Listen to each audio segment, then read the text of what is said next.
It's 6:17 a.m. Your phone lights up, not with a text, but with an emergency alert. No details, no explanation.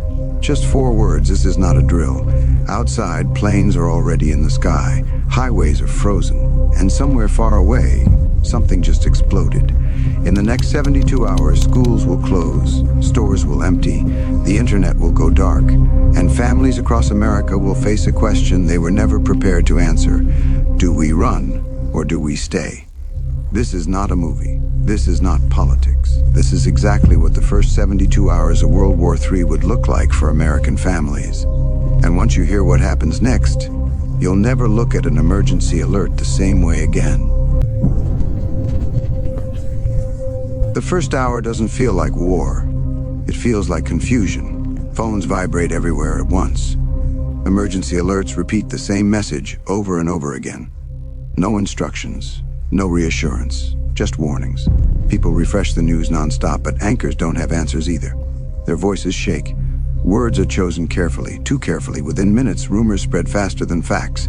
Social media explodes, then begins to lag. Videos of distant explosions, unconfirmed missile launches. Someone claims a city is gone, another says it's fake. Nobody knows what to believe, but everyone feels the same thing in their chest. Fear. Parents rush to wake their children. Schools begin sending automated messages, closed until further notice. Daycares lock their doors. Hospitals activate emergency protocols. Nurses and doctors are told to stay indefinitely. On the roads, traffic turns chaotic. People don't know where to go, only that they want to leave. Gas stations fill instantly. Lines stretch for blocks. Within the first hour, fuel shortages begin. Some stations shut down completely, not because they're empty, but because the power is already unstable. Airspace closes. Flights are grounded mid-route.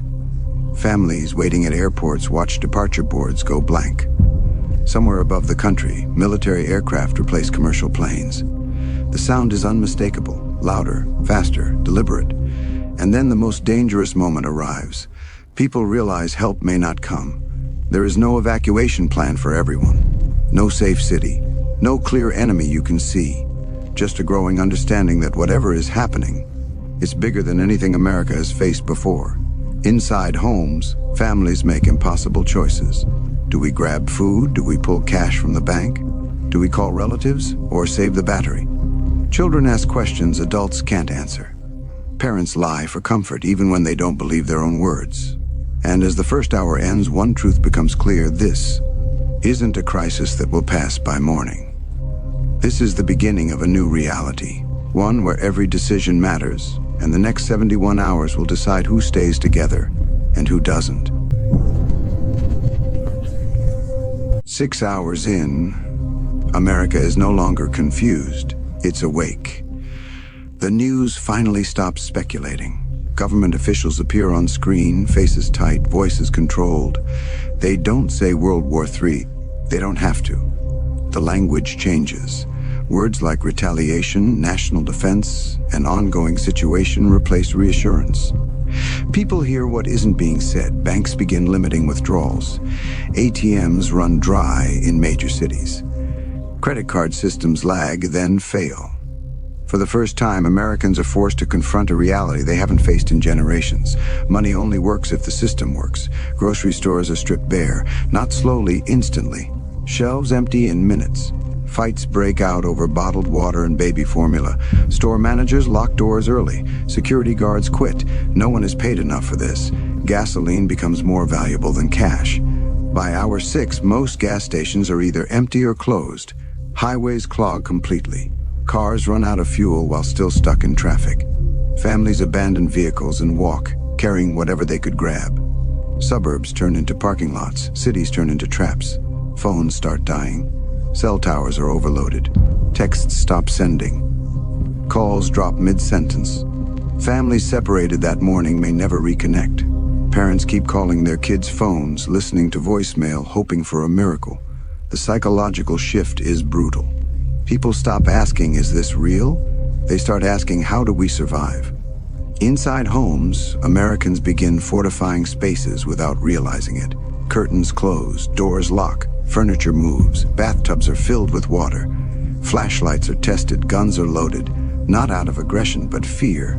Children sense it immediately. The tone in the house changes. Adults whisper. TVs stay on mute. Every distant sound feels like a threat. And somewhere, far above the country, decisions are being made that no family will ever vote on. Decisions that will shape the next 66 hours. Because by the time hour 12 arrives, America won't just be reacting anymore. It will be bracing for impact. By hour 12, the sun is going down, and darkness changes everything. The official announcements stop. Not because the situation is under control, but because there's nothing left to explain. Military movements are no longer discussed. News anchors repeat the same phrases, carefully avoiding panic, while showing maps that no longer comfort anyone. Then the power starts to fail. Not everywhere at once, just enough to make people nervous. One neighborhood goes dark, then another. Streetlights flicker, homes lose heat, air conditioners shut off. The hum of modern life fades, replaced by an unfamiliar silence. Inside American homes, families gather in one room. Phones are nearly dead now. Charging becomes a priority. People ration battery life like food. One parent scrolls through headlines, another watches the window. Children fall asleep fully dressed, shoes nearby, just in case. Outside, the world feels different.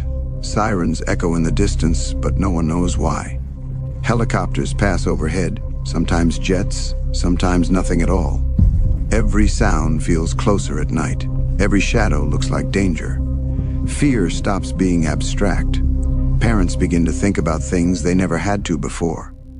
How far is the nearest shelter? What if something happens while we're asleep? What if we made the wrong choice by staying? Some families try to leave now and regret it. Highways are locked in darkness. Abandoned cars line the roads. No gas, no signs. Just people walking with flashlights, carrying children, pushing strollers through silence. What felt like escape hours ago now feels like exposure. Hospitals are overwhelmed. Emergency rooms run on backup generators. Supplies are rationed. Doctors make choices they were never meant to make. Patients wait in hallways.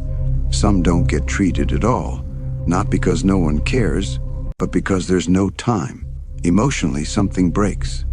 People stop expecting normal to return tomorrow. The idea that this is temporary begins to fade. Conversations shift from when this is over to if this gets worse. And as midnight approaches, a quiet truth settles in across the country. The first day is almost over, and the worst part of World War III hasn't even arrived yet. Because when morning comes, America won't just be afraid anymore. It will be changed. Morning comes, but it doesn't feel like a new day. There are no morning shows, no traffic reports, no sense of routine. America wakes up exhausted, not from sleep, but from fear. By hour 24, the truth is unavoidable. This isn't a crisis anymore. It's a collapse in progress. Food is officially scarce. Whatever was left in stores is gone. Delivery trucks never arrive. Warehouses sit locked and silent. Families begin inventorying their homes like survival shelters, counting cans, measuring water, deciding what meals can be skipped. Parents start lying differently now. Not everything will be okay, but we'll figure something out. Government presence feels distant. The federal voice is quiet. Local authorities try to step in, but they're overwhelmed. Police focus only on major threats. Minor emergencies go unanswered. Sirens are rarer now, not because things are better, but because there's no one left to respond. Neighborhoods change tone. People who never spoke before now watch each other closely.